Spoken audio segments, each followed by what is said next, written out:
नमस्कार दोस्तों, स्वागत है आपका आज की बेहद बड़ी और ज़रूरी खबरों में। लेकिन खबर में आगे बढ़ने से पहले अगर आप भी गरीबों की मदद में उतरी कांग्रेस पार्टी का समर्थन करते हैं तो आप अभी इस वीडियो को लाइक कीजिए और इस लाल बटन को दबाकर चैनल को फ्री में सब्सक्राइब करके घंटी बजाइए और कमेंट में लिखें जय हिंद। रुख करते हैं पहले खबर की तरफ। चीन के खिलाफ आम आदमी पार्टी का प्रदर्शन, गोपाल राय बोले केंद्र सरकार सच छुपा रही है। जी हां दोस्तों, भारत और चीन के बीच हुए हिंसक संघर्ष में जान गंवाने वाले 20 जवानों और 76 घायल सैनिकों की तरफ से आवाज उठाते हुए और चीन के खिलाफ शनिवार को आम आदमी पार्टी ने जोरदार प्रदर्शन किया। इस दौरान पार्टी कार्यकर्ताओं ने चीन के खिलाफ जमकर नारेबाजी की। वहीं आप नेता और मंत्री गोपाल राय ने आम आदमी पार्टी के दफ्तर में भारत चीन बॉर्डर पर शहीद हुए जवानों को श्रद्धांजलि अर्पित की। इस दौरान उन्होंने कहा कि हम केंद्र सरकार के साथ खड़े हैं और केंद्र सरकार को चीन के खिलाफ सख्त कार्रवाई करनी चाहिए।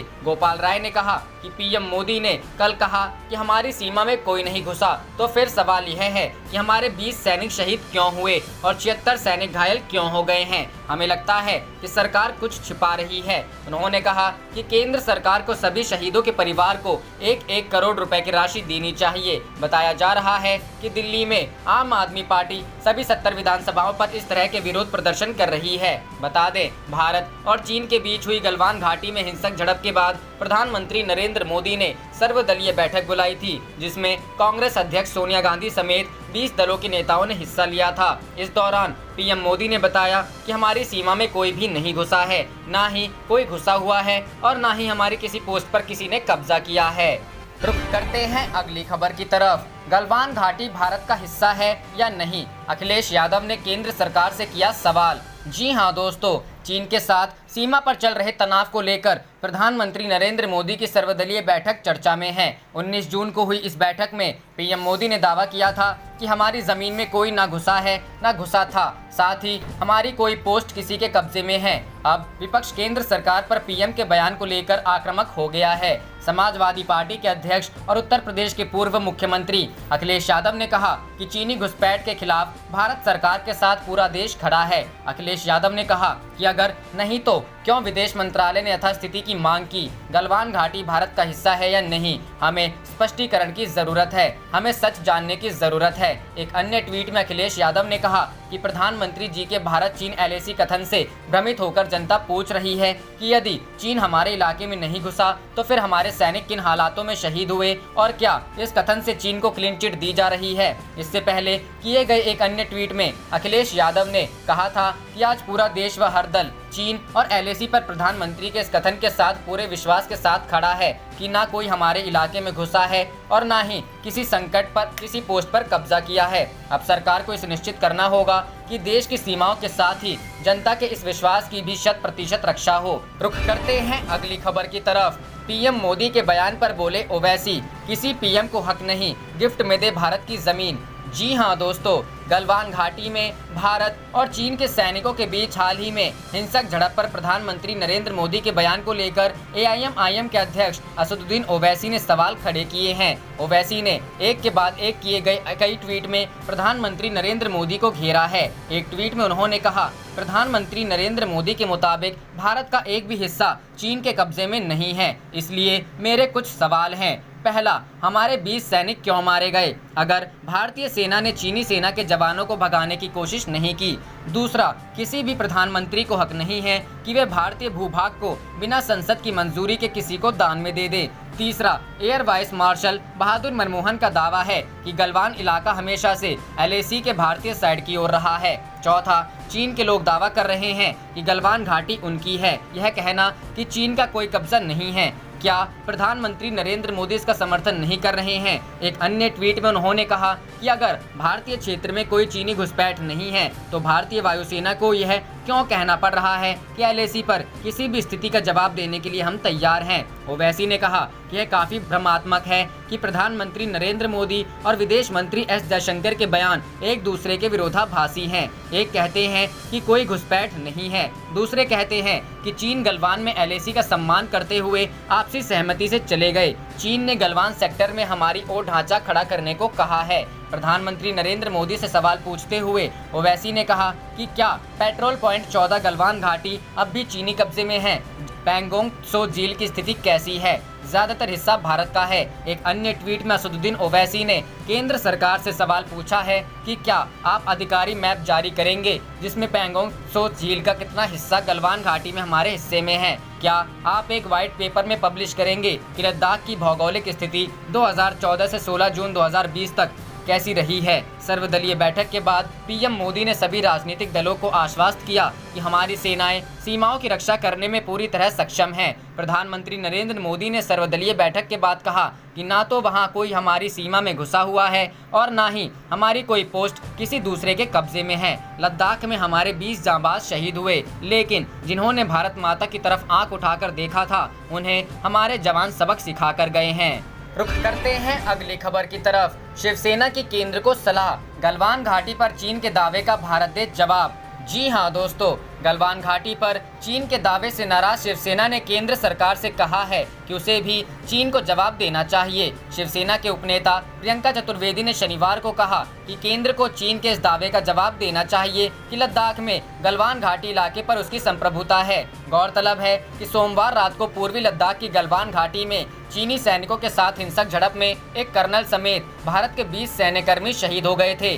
5 दशकों में है भारत और चीन के बीच सबसे बड़ा सैन्य टकराव था। भारत ने गलवान घाटी पर संप्रभुता के चीनी सेना के दावे को खारिज कर दिया और बीजिंग से अपनी गतिविधियों को वास्तविक नियंत्रण रेखा के अपनी ओर तक सीमित रखने के लिए कहा। इसके बाद चीन के विदेश मंत्रालय ने शुक्रवार को दावा किया कि गलवान घाटी वास्तविक नियंत्रण रेखा पर चीन की तरफ है। प्रधानमंत्री नरेंद्र मोदी ने चीन के साथ 6 सप्ताह से सीमा पर बने गतिरोध की स्थिति पर शुक्रवार को स्पष्ट शब्दों में कहा कि किसी ने भारतीय क्षेत्र में प्रवेश नहीं किया और न ही भारतीय चौकियों पर कब्जा किया है। चतुर्वेदी ने ट्विटर पर कहा, प्रधानमंत्री नरेंद्र मोदी ने कल देश को आश्वस्त किया कि चीन ने भारत की किसी चौकी क्षेत्र पर कब्जा नहीं किया, लेकिन यहां चीन गलवान घाटी पर अपना दावा जता रही है।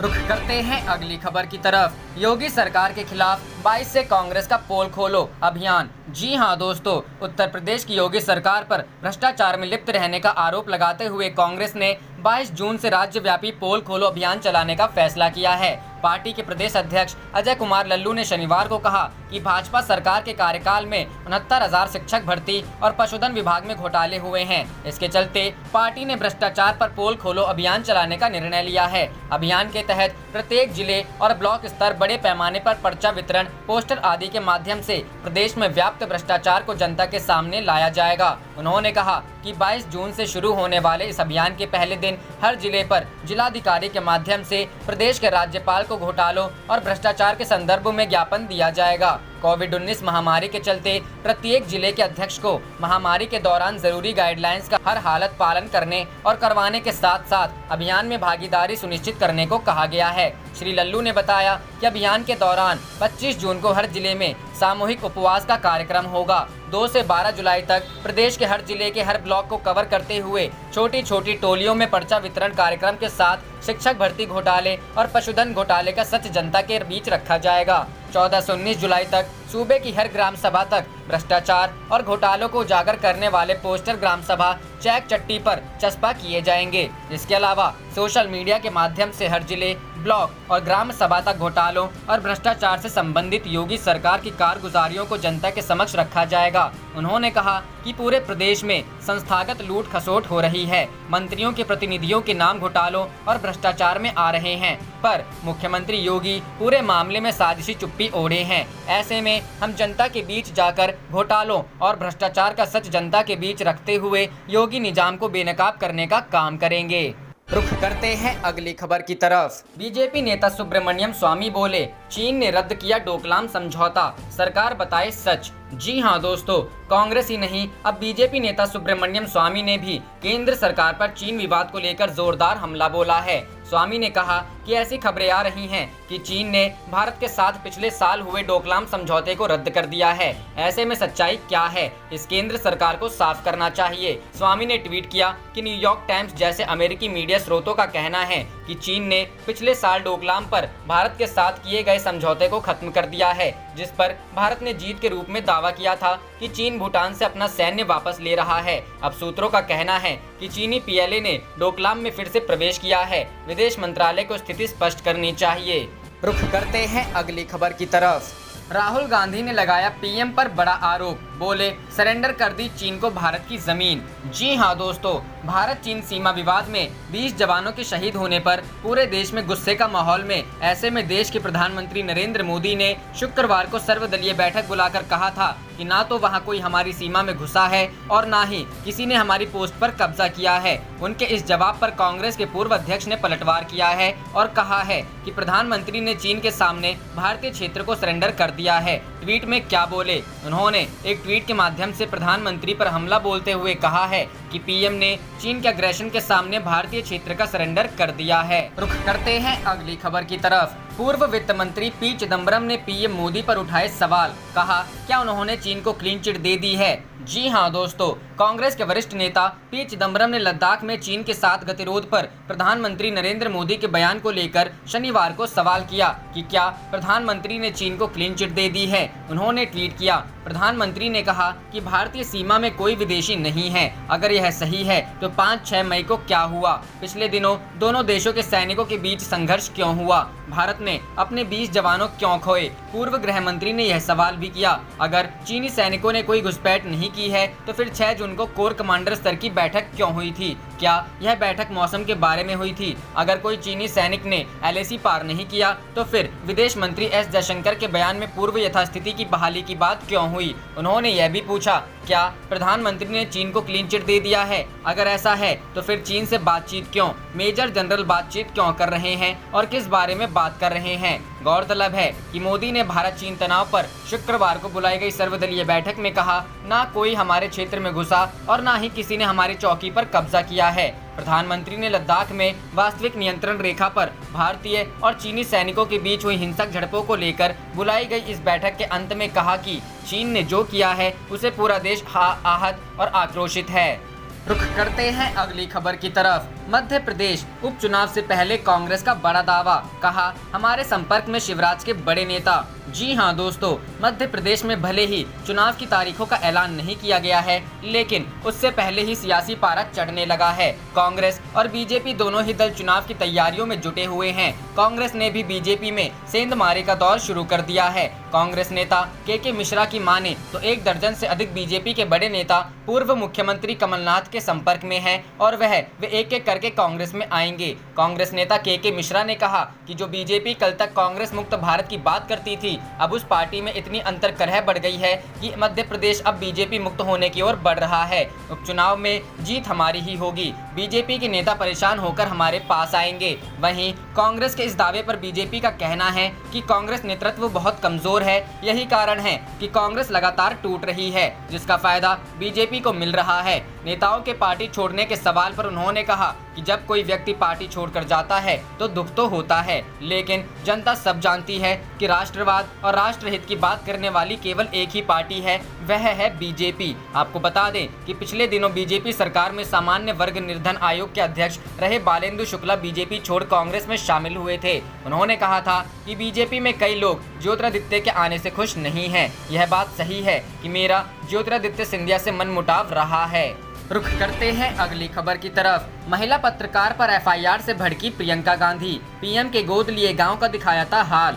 जी हां दोस्तों, दिल्ली के एक डिजिटल पत्रकार के खिलाफ यूपी के वाराणसी के रामनगर थाने में केस दर्ज किया गया है। महिला पत्रकार पर एफआईआर का मामला उस वक्त तूल पकड़ लिया जब कांग्रेस के राष्ट्रीय महासचिव प्रियंका गांधी वाड्रा ने इस पर ट्वीट कर दिया। मामला पीएम मोदी के संसदीय क्षेत्र वाराणसी के आदर्श ग्राम योजना के तहत गोद लिए गए एक डोमरी गांव का है। लॉकडाउन के दौरान एक न्यूज पोर्टल की महिला पत्रकार ने पीएम मोदी के आदर्श गांव डोमरी की बदहाली की खबर गांव की ही एक अनुसूचित जाति की महिला के बयान के आधार पर छापा था। बाद में उसी महिला ने पत्रकार के खिलाफ संबंधित थाने में मुकदमा दर्ज करा दिया। महिला पत्रकार पर एफआईआर को लेकर कांग्रेस नेता प्रियंका गांधी ने शुक्रवार को एक ट्वीट किया। उन्होंने लिखा, यूपी सरकार एफआईआर करके सच्चाई पर पर्दा नहीं डाल सकती। जमीन पर इस आपदा के दौरान घोर अव्यवस्थाएं हैं। सच्चाई दिखाने से इनमें सुधार संभव है। प्रियंका गांधी के इस ट्वीट के बाद देश भर की तमाम शख्सियतों की प्रतिक्रियाएं आनी शुरू हो गईं। दरअसल पीएम मोदी के संसदीय क्षेत्र वाराणसी के जिस आदर्श गांव डोमरी की महिला माला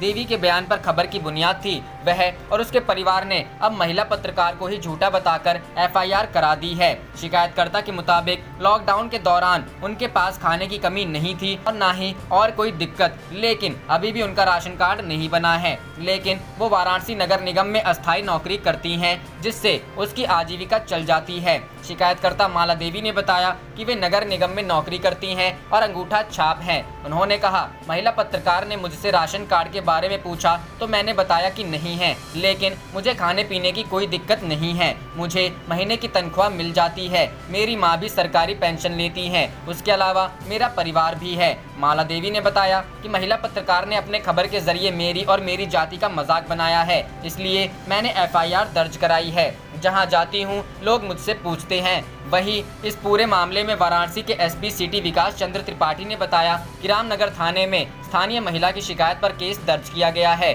जिसमें बताया गया है कि कुछ लोगों ने पोर्टल और सोशल मीडिया पर गलत चीजें डाल दी हैं, जिससे उसको बदनामी झेलनी पड़ी। एसपी सिटी ने बताया कि महिला और उसका परिवार नगर निगम में कार्यरत है। महिला की शिकायत पर रामनगर थाने में संबंधित धाराओं पर एफआईआर दर्ज कर ली गई है, जिसकी जाँच कोतवाली के क्षेत्राधिकारी ही कर रहे हैं। इससे संबंधित तथ्य को जुटाने के साथ ही लोगों से बातचीत भी की जा रही है। इसके बाद ही कार्रवाई की जाएगी।